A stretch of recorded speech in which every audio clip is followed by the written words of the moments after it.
सबसे पहले सवाल आता है, what is income inequality.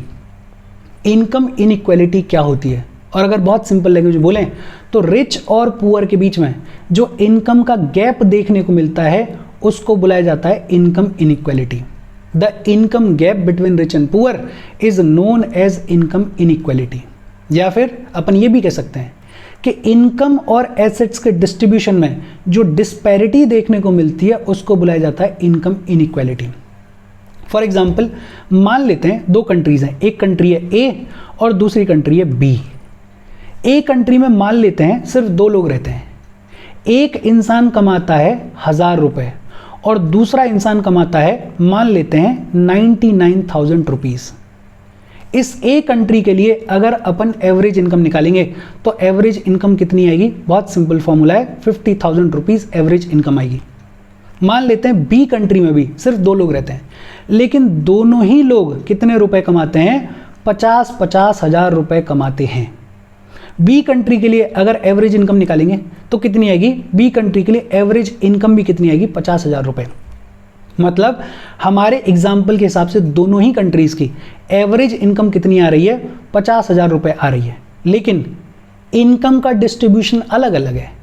B country में दोनों ही लोग 50 हज़ार रुपये कमा रहे हैं, मतलब बी कंट्री में इनकम इक्वालिटी है। लेकिन ए कंट्री में एक इंसान सिर्फ 1000 रुपये कमा रहा है और दूसरा 99,000 रुपीज़ कमा रहा है। मतलब इनकम के डिस्ट्रीब्यूशन में डिस्पैरिटी है, और यही जो रिच और पुअर के बीच में इनकम गैप होता है इसी को बुलाया जाता है इनकम इनइक्वालिटी। होपफुली आपको समझ में आया होगा, बहुत इजी सी बातचीत है। फिर सवाल आता है कि इनकम इनइक्वालिटी के कॉजेज क्या हैं, और कॉजेज बड़े सिंपल हैं। पहला कॉज है जो कि बड़ा कॉज है, concentration of wealth in few hands. हमारी जो ज़्यादातर वेल्थ है वो कुछ हाथों में कॉन्सेंट्रेट हो गई है, जिसकी वजह से इनकम इनइक्वालिटी देखने को मिलती है। Urban bias in private investment, जितने भी प्राइवेट प्लेयर्स हैं वो अर्बन एरियाज़ में तो इन्वेस्ट करना चाहते हैं, लेकिन रूरल एरियाज़ में इन्वेस्ट करने से बचते हैं, जिसकी वजह से रूरल एरियाज़ पिछड़ जाते हैं और इनकम इनइक्वालिटी देखने को मिलती है। हाई इन्फ्लेशन, जब इन्फ्लेशन बढ़ता है तो रिच लोग तो उसको अफोर्ड कर पाते हैं, लेकिन गरीब आदमी की जो परचेजिंग पावर है वो घट जाती है, वो अफोर्ड नहीं कर पाता है, और इसकी वजह से भी इनकम इनइक्वालिटी देखने को मिलती है। More focus on capital intensive ways of production, capital intensive ways of production के ऊपर हमारा ज़्यादा फोकस है, लेबर इंटेंसिव चीज़ों के ऊपर फोकस नहीं है। और जब लेबर को काम नहीं मिलेगा तो बट ऑब्वियसली बात है कि इनकम इनइक्वालिटी देखने को मिलेगी। लैक ऑफ स्किल अपग्रेडेशन, ये बड़ी समस्या है। जो हाई इनकम जॉब्स हैं उनके लिए जो स्किल्स चाहिए वो स्किल्स हम प्रोवाइड कर नहीं पा रहे हैं, स्किल अपग्रेडेशन उतना ज़्यादा है नहीं, जिसकी वजह से ये जो स्किल्स हैं ये कुछ लोगों तक ही लिमिटेड रह जाती हैं, और इस वजह से इनकम इनइक्वालिटी देखने को मिलती है। Lack of efficient health and education services, specially rural areas में, सेमी अर्बन एरियाज़ में हेल्थ की फैसिलिटीज़ उतनी बेहतर नहीं होती हैं, एजुकेशन की सर्विसेज उतनी बेहतर नहीं होती हैं, जिसकी वजह से वो जो एरियाज़ हैं रूरल एरियाज़ वो रिलेटिवली पिछड़े हुए रह जाते हैं, और इस वजह से वहाँ पे इनकम इनइक्वालिटी देखने को मिलती है। बिकॉज वहाँ के लोगों को जॉब्स नहीं मिलती हैं, काम नहीं मिलता है, उतनी एजुकेशन नहीं है, उतनी स्किल नहीं है, उतना एफिशिएंट हेल्थ सर्विसेज नहीं है। फिर लैक ऑफ फाइनेंशियल इंक्लूजन, और इसका सबसे बढ़िया एग्जांपल है अर्बन एरियाज़ में बैंकिंग का नेटवर्क देखने को मिलता है अच्छा खासा, लेकिन रूरल एरियाज़ में बैंकिंग का नेटवर्क नहीं होता है, जिसकी वजह से रूरल एरियाज़ में जो लोग रहते हैं वो फाइनेंशियल इंक्लूजन का ट्रू सेंस में हिस्सा नहीं बन पाते हैं, और इसकी वजह से इनकम इनइक्वालिटी देखने को मिलती है। हालांकि ये जो कॉजेज़ हैं इनकम इनइक्वालिटी के, इनको रटने की ज़रूरत नहीं है, इनको आप अपने हिसाब से भी लिख सकते हो, लेकिन किताब में दे रखे थे तो अपन ने पढ़ लिए। दो चीज़ें अपन ने पढ़ी, एक तो हमने बात करी कि इनकम इनइक्वालिटी क्या होती है, रिच और पुअर के बीच में जो इनकम गैप होता है उसको बुलाया जाता है इनकम इनइक्वालिटी, और दूसरा कॉजेज ऑफ इनकम इनइक्वालिटी क्या है, concentration of wealth in few hands, urban bias in private investment, high inflation, more focus on capital intensive ways of production, lack of skill upgradation, lack of efficient health and education services, lack of financial inclusion। फिर इसके बाद बात आती है कि income inequality को major करने के मेथड्स क्या हैं। एक तो इनकम इनइक्वालिटी को इंडिकेट किया जाता है by the concept of relative poverty. हमने 4 टाइप के पॉवर्टीज के बारे में बात की थी। कौन कौन से? एक एब्सोल्यूट पॉवर्टी, दूसरा सिचुएशनल पॉवर्टी, तीसरा जनरेशनल पॉवर्टी और चौथा रिलेटिव पॉवर्टी। ये जो रिलेटिव पॉवर्टी है ये काम आती है इनकम इनइक्वालिटी को दिखाने के लिए। और ये जो इनकम इनइक्वालिटी है इसको मेजर किया जाता है 2 तरीकों से। कौन कौन से 2 तरीके? एक है Lawrence curve. Lawrence curve basically graphical form में बताता है कि किसी कंट्री में कितनी इनकम इनइक्वालिटी है। और दूसरा है जिनी कोफिशिएंट। ये जो जिनी कोफिशिएंट है ये मैथमेटिकल टर्म्स में बताता है कि किसी कंट्री में कितनी इनकम इनइक्वालिटी है। बहुत सिंपल, इनकम इनइक्वालिटी को मेजर करने के 2 तरीके हैं, एक है लॉरेंस कर्व और दूसरा है जिनी कोफिशिएंट। सबसे पहले हम बात करेंगे लॉरेंस कर्व के बारे में। लॉरेंस कर्व को डेवलप किया मैक्स ओ लॉरेंस ने कब? 1905 में। लॉरेंस कर्व को डेवलप किसने किया? मैक्स ओ लॉरेंस ने डेवलप किया कब? 1905 में। इस लॉरेंस कर्व को अपन समझते हैं। देखो लॉरेंस कर्व में क्या किया जाता है, ग्राफिकल रिप्रेजेंटेशन है। तो लॉरेंस कर्व में क्या करते हैं कि एक्स एक्सिस के ऊपर अपन बात करते हैं क्यूमुलेटिव परसेंटेज ऑफ पॉपुलेशन के बारे में। किसी भी कंट्री की टोटल परसेंटेज ऑफ पॉपुलेशन को प्लॉट करते हैं एक्स एक्सिस पे। और किसी भी कंट्री की टोटल परसेंटेज ऑफ पॉपुलेशन कितनी होती है? 100% होती है। बट ऑब्वियस सी बात है एक्स एक्सिस पे हम बात करते हैं क्यूमुलेटिव परसेंटेज ऑफ पॉपुलेशन के बारे में, जैसे 10%, 20%, 30%, 40%, 50%, 80%, 90% और फिर 100%। और वाई एक्सिस पे हम बात करते हैं क्यूमुलेटिव परसेंटेज ऑफ इनकम के बारे में, किसी भी कंट्री की टोटल परसेंटेज ऑफ इनकम के बारे में। और किसी भी कंट्री की टोटल परसेंटेज ऑफ इनकम कितनी होगी? 100% होगी। बट ऑब्वियस सी बात है वाई एक्सिस पे हम प्लॉट करते हैं क्यूमुलेटिव परसेंटेज ऑफ इनकम को, जैसे 10%, 20%, 30%, 40%, 50%, 80%, 90% फिर 100%। बहुत सिंपल। अच्छा एक चीज़ और, जब हम बात करते हैं क्यूमुलेटिव परसेंटेज ऑफ पॉपुलेशन के बारे में, तो ये जो परसेंटेज ऑफ पॉपुलेशन है इसका फ्लो है पुअरेस्ट पॉपुलेशन से लेके रिचेस्ट पॉपुलेशन की तरफ। फ्लो कैसा है? पुअरेस्ट पॉपुलेशन से लेके रिचेस्ट पॉपुलेशन की तरफ। इसका मतलब क्या है कि जब हम ये कहेंगे कि 10% ऑफ द पॉपुलेशन, तो हम बात कर रहे हैं कंट्री की सबसे पुअरेस्ट 10% पॉपुलेशन के बारे में।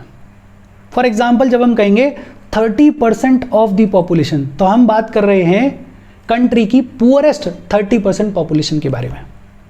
अब ये जो लॉरेंस कर्व है, ये लॉरेंस कर्व क्या कहता है? देखो लॉरेंस कर्व ये कहता है कि हमारे लिए आइडियल सिनेरियो क्या है। लॉरेंस कर्व क्या कह रहा है कि देखो 0% पॉपुलेशन है, 0% इनकम होगी। 100% पॉपुलेशन के पास में कंट्री की 100% इनकम होगी, इसमें कोई डाउट होना नहीं चाहिए। अब लॉरेंस कर्व क्या कहता है? देखो आइडियल सिनेरियो क्या है? 10% पॉपुलेशन के पास में 10% इनकम है नेशन की, 20% पॉपुलेशन के पास में 20% इनकम है नेशन की, 30% पॉपुलेशन के पास में 30% इनकम है नेशन की, 40% पॉपुलेशन के पास में 40% इनकम है नेशन की, एंड सो ऑन। 80% पॉपुलेशन के पास में 80% इनकम है नेशन की, 90% पॉपुलेशन के पास में 90% इनकम है नेशन की, 100% पॉपुलेशन के पास में 100% इनकम है नेशन की। लॉरेंस कर्व ये कह रहा है कि एक सिनेरियो क्या हो सकता है कि जितना परसेंट पॉपुलेशन है उतना ही परसेंट इनकम उस पॉपुलेशन को मिल रहा है। अगर इन सभी पॉइंट्स को अपन कनेक्ट करेंगे तो 45 डिग्री के एंगल पे एक स्ट्रेट लाइन बनेगी, और ये जो स्ट्रेट लाइन है इसको बुलाया जाता है परफेक्ट इक्वालिटी। मतलब वो सिचुएशन जहां पे सभी लोगों की इनकम बराबर है, जितना परसेंटेज पॉपुलेशन है उतना ही परसेंट इनकम उसको मिल रही है। ये आइडियल सिनेरियो है, ये परफेक्ट इक्वालिटी का सिनेरियो है। लेकिन आइडियल सिनेरियो एग्जिस्ट करता नहीं है। हर एक कंट्री में इनकम इनइक्वालिटी देखने को मिलती ही मिलती है। और इनकम इनइक्वालिटी का सिनेरियो क्या है कि जो पुअरेस्ट पॉपुलेशन होती है किसी भी कंट्री की, उसके पास में बेहद कम वेल्थ होती है। होता क्या है कि जो रिचेस्ट 10% होंगे, जो रिचेस्ट 1% होंगे, जो रिचेस्ट 5% होंगे, वो ज़्यादातर वेल्थ को ओन करते हैं। लॉरेंस कर्व क्या कह रहा है? आइडियल सिनेरियो क्या है? आइडियल सिनेरियो तो ये है कि जितना परसेंट पॉपुलेशन उतना परसेंट इनकम उनके पास में है, तो इसको बोलते हैं परफेक्ट इक्वालिटी वाली स्टेट।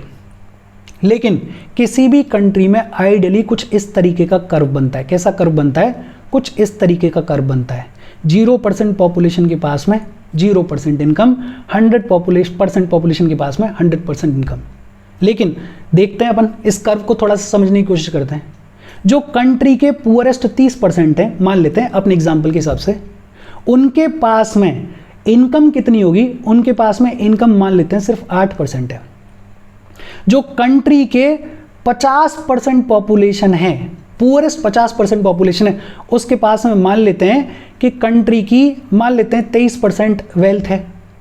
मतलब अपने को क्या देखने को मिलता है कि किसी भी कंट्री में क्या होता है कि जो पुअरेस्ट पॉपुलेशन होती है, जो पुअरेस्ट पॉपुलेशन का परसेंटेज होता है, उस पुअरेस्ट पॉपुलेशन के पास में इनकम में जो हिस्सा मिलता है वो कम मिलता है। और इसीलिए किसी भी कंट्री में जो कर्व आता है वो कुछ इस तरीके का आता है। और कोई भी कंट्री क्या चाहती है कि ये जो कर्व है वो जितना हो उतना ज़्यादा पास हो इस परफेक्ट इक्वलिटी के पास में। मतलब अगर कोई कर्व ऐसा बन क्या रहा है, इसका मतलब क्या है कि उस कंट्री में इनइक्वलिटी कम है। भाई अगर बिल्कुल सीधा कर्व बन रहा है जो कि पॉसिबल नहीं होता है, तो उसका मतलब क्या है कि कंट्री में परफेक्ट इक्वलिटी है। और जितना ज़्यादा ये दूर कर्व होता जाएगा उतना ज़्यादा क्या दिखेगा? उतना ज़्यादा ये दिखेगा कि कंट्री में इनकम इनइक्वलिटीज़ ज़्यादा हैं। होपफुली आपको ये समझ में आया होगा। और यही कहता है लॉरेंस कर्व। लॉरेंस कर्व क्या कहता है कि आइडियल सिनेरियो तो ये है कि जितनी % पॉपुलेशन है उतनी ही % इनकम उसके पास में है। ये है परफेक्ट इक्वलिटी वाली स्टेट, लेकिन ये एग्जिस्ट करती नहीं है। किसी भी कंट्री में क्या होता है कि जो पुअरेस्ट पॉपुलेशन होती है उसके पास में कम शेयर होता है वेल्थ में, और इसलिए लॉरेंस कर्व जो है वो कुछ इस तरीके का बनता है। ये जो लॉरेंस कर्व है, क्या चाहेगी कोई भी कंट्री कि ये जो लॉरेंस कर्व है वो जितना ज़्यादा हो सके उतना ज़्यादा इस परफेक्ट इक्वलिटी के पास में हो। जितना ज़्यादा परफेक्ट इक्वलिटी के पास में लॉरेंस कर्व होगा उतना ज़्यादा ये देखने को मिलेगा कि उस कंट्री में इनइक्वलिटी कम है। जितना दूर होगा ये लॉरेंस कर्व उतना ज़्यादा इनकम इनइक्वलिटी को दिखाएगा ये लॉरेंस कर्व। बहुत सिंपल सी बातचीत है, ये ग्राफिकल रिप्रेजेंटेशन है इनकम इनइक्वलिटी को दिखाने के लिए। अच्छा, फिर दूसरा है जिनी कोफिशिएंट, या जिसको जिनी इंडेक्स बोलते हैं। इसको एक इटालियन स्टैटिशियन ने डेवलप किया जिनका नाम था कोरेडो जिनी। कोरेडो जिनी ने इसको डेवलप किया 1912 में। और कोरेडो जिनी क्या कहते हैं? कोरेडो जिनी ये कहते हैं कि ये जो लॉरेंस कर्व बना, अगर हमें जिनी कोफिशिएंट को निकालना है तो बहुत सिंपल तरीका है। तरीका क्या है कि मान लेते हैं कि हमारी कंट्री का ये वाला जो है ये लॉरेंस कर्व है और ये परफेक्ट इक्वलिटी है। परफेक्ट इक्वलिटी और लॉरेंस कर्व के बीच में ये जो एरिया है, ये जो एरिया है, इसको मान लेते हैं अपन O, इसको मान लेते हैं अपन A मान लेते हैं। ये जो O A और इस पॉइंट को मान लेते हैं C। ये जो पूरा एरिया है O A C के बीच में जितना भी एरिया है उसको डिवाइड कर दो। ये जो ट्राइंगल का एरिया है, ये जो परफेक्ट इक्वलिटी वाला ट्राइंगल का एरिया बन रहा है इसका, इसको मान लेते हैं अपन, ये पॉइंट है D। तो OAD का जितना एरिया है उससे डिवाइड कर दो इस OAC के एरिया को। जो आपको कोफिशिएंट मिलेगा वो होगा जिनी कोफिशिएंट, और ये जो जिनी कोफिशिएंट है ये दिखाएगा इनकम इनइक्वलिटी को। और जिनी कोफिशिएंट में क्या कहा जाता है कि जो जिनी कोफिशिएंट की वैल्यू है वो 0 से 1 के बीच में वेरी करेगी। अगर वैल्यू आ रही है 0, इसका मतलब क्या है? परफेक्ट इक्वलिटी है।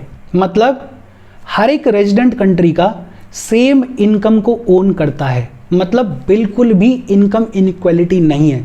अगर जिनी कोफिशिएंट की वैल्यू आ रही है 0 और अगर वैल्यू आ रही है 1, इसका मतलब क्या है कि परफेक्ट इनइक्वलिटी है।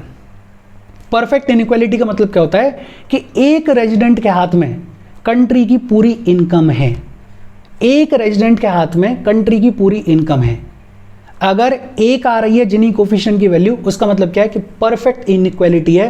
पूरे कंट्री की जो वेल्थ है वो किसी एक इंसान के हाथ में है। और 0 मतलब परफेक्ट इक्वलिटी है, मतलब सभी रेजिडेंट्स के पास में इक्वल इनकम है, सेम इनकम है। और ये दोनों ही कंडीशंस पॉसिबल नहीं है। ऐसा भी नहीं हो सकता कि सभी के पास में सेम इनकम हो, और ऐसा भी नहीं हो सकता कि पूरी कंट्री की इनकम जो है वो किसी एक रेजिडेंट के हाथ में ही चली जाए। इसके बीच में वेरी करती है जिनी कोफिशिएंट की वैल्यू। जितना ज़्यादा जिनी कोफिशिएंट होगा उतना ज़्यादा गैप होगा रिच और पुअर के बीच में। भाई 1 इज़ परफेक्ट इनइक्वलिटी।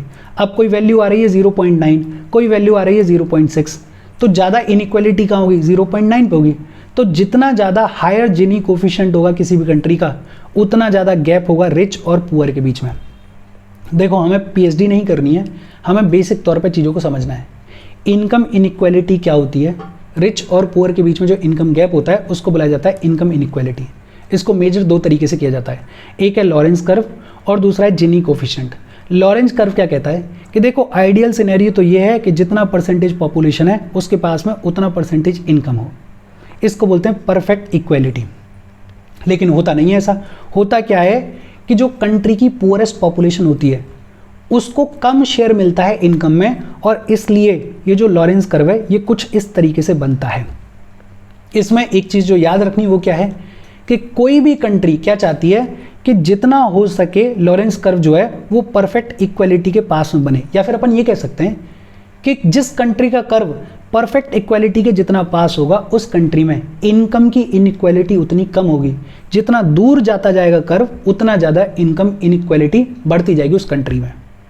इसी को जब मैथमेटिकल टर्म्स में देखते हैं तो हम बात करते हैं जिनी कोफिशिएंट के बारे में। इसको डेवलप किया कोरेडो जिनी ने 1912 में। और जिनी कोफिशिएंट का फॉर्मूला क्या है कि जो आपका लॉरेंस कर्व और परफेक्ट इक्वालिटी के बीच में एरिया है उस एरिया को डिवाइड कर दो उस ट्राइंगल वाले एरिया से जिसमें लॉरेंस कर्व लाई कर रहा है, तो आ जाएगा आपका जिनी कोफिशिएंट। और जिनी कोफिशिएंट की जो वैल्यू है वो हमेशा 0 से 1 के बीच में वेरी करती है। अगर 0 आ रही है उसका मतलब है परफेक्ट इक्वालिटी है, मतलब सभी लोगों को सेम इनकम मिल रही है। और अगर वैल्यू 1 आ रही है तो परफेक्ट इनइक्वालिटी है, मतलब पूरी इनकम जो है वो एक रेजिडेंट के हाथ में है। ये दोनों ही कंडीशंस पॉसिबल नहीं है, इसके बीच में वेरी करती है जिनी कोफिशिएंट की वैल्यू। जितना ज़्यादा जिनी कोफिशिएंट होगा उतना ज़्यादा गैप है रिच और पुअर के बीच में। इसके अलावा एक हॉवर इंडेक्स है जिसको रॉबिन हुड इंडेक्स भी बुलाया जाता है। रॉबिन हुड नाम से ही क्लियर है, अमीर से लो और गरीब में बांटो। The percentage of total populations income that would have to be redistributed to make all incomes equal. कि हमारी टोटल पॉपुलेशन की जितनी भी इनकम है उसमें से कितने परसेंटेज इनकम को रीडिस्ट्रीब्यूट किया जाए ताकि सभी की इनकम को इक्वल कर दिया जाए, उसके बारे में बातचीत करता है हॉवर इंडेक्स, जिसको अपन रॉबिन हुड इंडेक्स भी बुलाते हैं। इस पर पीएचडी मत करना, बस नाम से याद रखो, हॉवर इंडेक्स है, रॉबिन हुड इंडेक्स है। एक तरीके से अमीर से इनकम को लेना है और गरीबों में रिडिस्ट्रीब्यूट करना है ताकि सभी की जो इनकम है वो इक्वल हो जाए। कितना परसेंटेज इनकम को रिडिस्ट्रीब्यूट किया जाए उसके बारे में बताता है ये रॉबिन हुड इंडेक्स। अच्छा, इंडिया में इनकम इनइक्वालिटी का प्रेजेंट स्टेटस क्या है? ह्यूमन डेवलपमेंट रिपोर्ट आई 2023-24 में, और ये जो ह्यूमन डेवलपमेंट रिपोर्ट है इसके अकॉर्डिंग इंडिया में इनकम जिनी कोफिशिएंट कितना था? 0.342, मतलब 0.342 रिलेटिवली कम ही है। 2011 की रिपोर्ट के हिसाब से हमारे यहाँ पे इनकम जिनी कोफिशिएंट कितना था? 0.368, मतलब इनकम इनइक्वालिटी के मामले में हमने थोड़ा सुधार किया है, इन इक्वालिटी को हमने थोड़ा रिड्यूस किया है।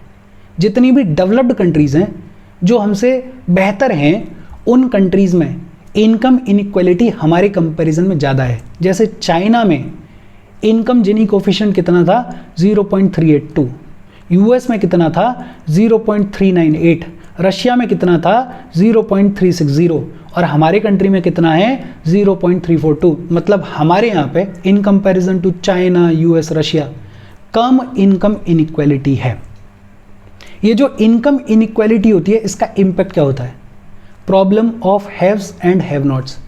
कुछ लोग बेहद ज़्यादा अमीर हो जाते हैं, अमीर आदमी और ज़्यादा अमीर होता जाता है, और गरीब आदमी और ज़्यादा गरीब होता जाता है, तो हैव्स और हैव नॉट्स की प्रॉब्लम क्रिएट हो जाती है।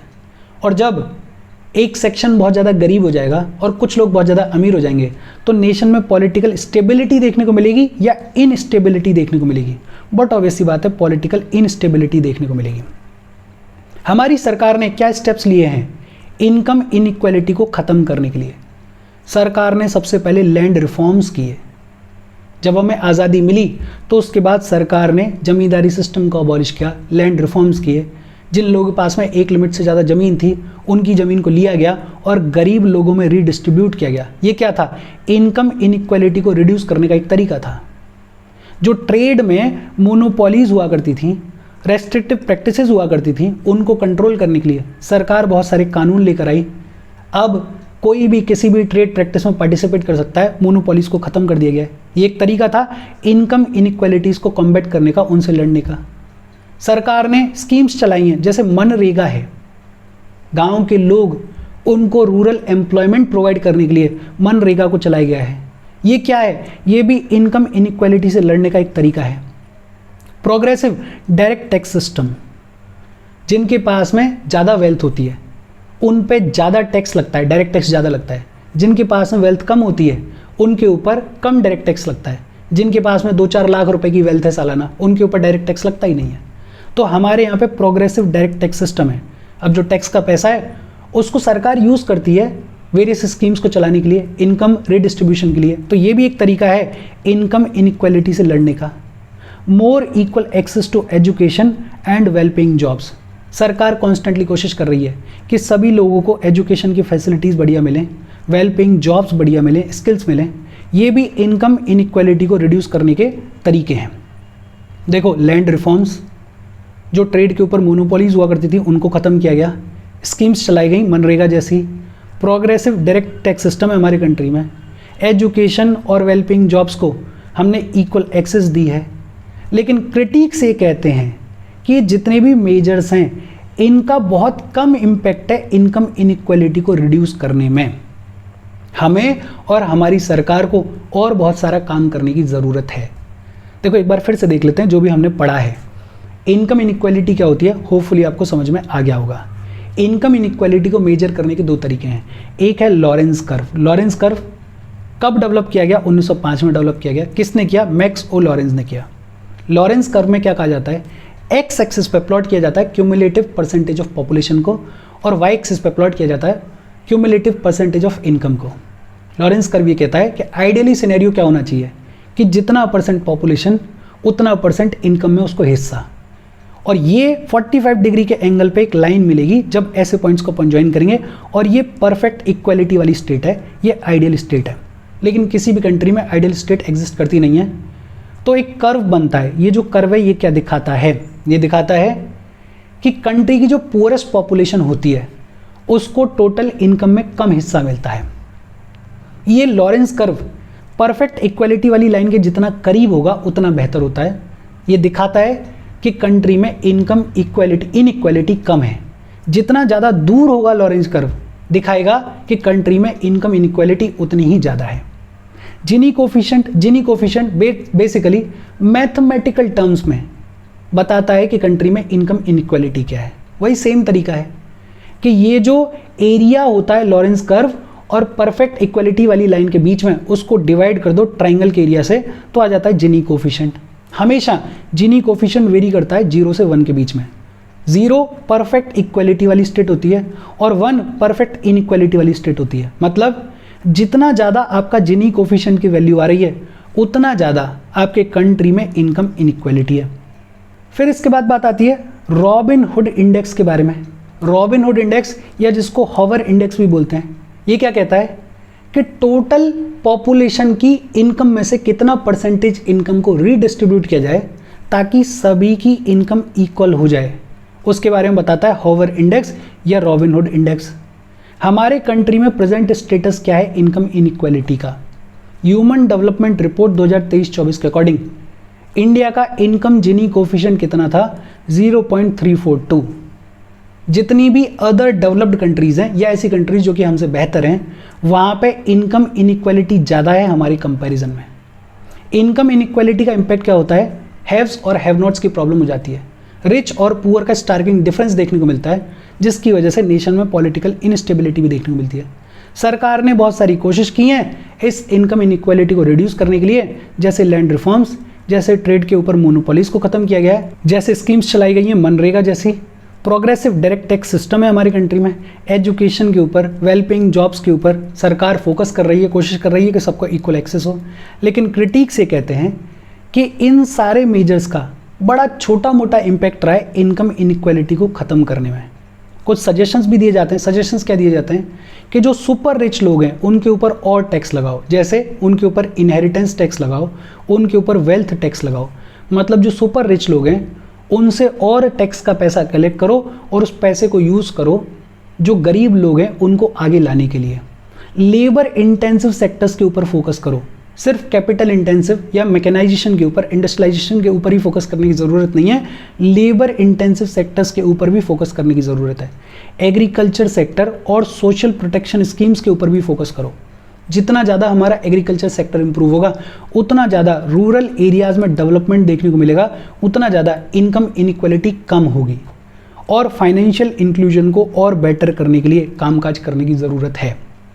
अच्छा, इंडिया में इनकम और वेल्थ की इनइक्वालिटी की कहानी क्या रही है 1922 से लेके 2023 के बीच में। एक पेरिस में वर्ल्ड इनइक्वालिटी लैब है। ये जो वर्ल्ड इनइक्वालिटी लैब है, इसके अकॉर्डिंग ये लैब की स्टडीज़ ये कहती हैं कि इंडिया में पोस्ट इंडिपेंडेंस इनइक्वालिटी ने डिक्लाइन करने की शुरुआत करी। पोस्ट इंडिपेंडेंस इंडिया में इनइक्वालिटी ने डिक्लाइन करने की शुरुआत करी और ये डिक्लाइन चलता रहा टिल 1980s। अर्ली 1980s तक हमारे कंट्री में जो इनकम की इनइक्वालिटी थी उसमें डिक्लाइन देखने को मिला। लेकिन अर्ली 1980s के बाद ये जो इनकम इनइक्वालिटी है वो एक बार फिर से इंक्रीज होने लगी और अर्ली 2000s के बाद ये स्काई रॉकेट होने लगी और आज की डेट में काफ़ी ज़्यादा इनकम इनइक्वालिटी देखने को मिलती है हमारे कंट्री में। तो पैटर्न अगर कोई पूछ ले या कभी आंसर में लिखने के लिए आ जाए तो आप याद रख सकते हो, वर्ल्ड इनइक्वालिटी लैब की स्टडीज़ के अकॉर्डिंग अर्ली 1980s तक हमारे कंट्री में इनकम इनइक्वालिटी डिक्लाइन करेगी, लेकिन उसके बाद से धीरे धीरे राइज करने की शुरुआत करेगी और 2000s के बाद से ये जो इनकम इनइक्वालिटी है वो बहुत हाई स्पीड पे इंक्रीज करेगी। हमारे कंट्री में जो percentage of income tax payers हैं वो भी सिग्निफिकेंटली इंक्रीज हुए हैं।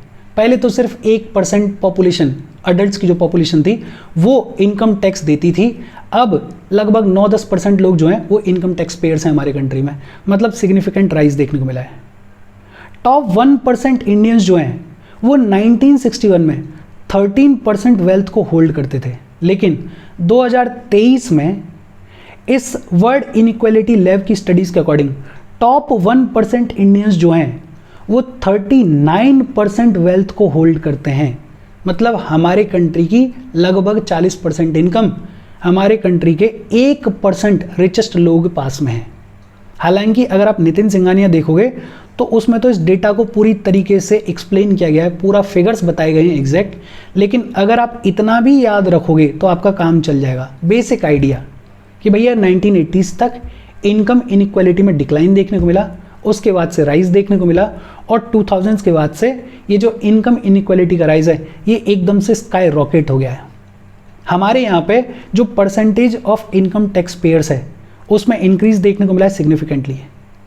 हमारे कंट्री में 1961 में टॉप 1% इंडियंस 13% वेल्थ को होल्ड करते थे, लेकिन आज की डेट में 2023 में कंट्री के टॉप 1% इंडियंस लगभग 39% वेल्थ को होल्ड करते हैं। फिर एक रिपोर्ट वर्ल्ड इनइक्वालिटी रिपोर्ट 2022 की, यही सेम वर्ल्ड इनइक्वालिटी लैब की रिपोर्ट आई 2022 में, वर्ल्ड इनइक्वालिटी रिपोर्ट। इसके अकॉर्डिंग दुनिया में मिडिल ईस्ट और नॉर्थ अफ्रीका सबसे अनइक्वल रीजन्स हैं और यूरोप जो है वो सबसे इक्वल रीजन है। इंडिया की अगर बात करें तो इंडिया में 2022 की रिपोर्ट के अकॉर्डिंग टॉप 10% इंडियंस के पास में 57% वेल्थ है।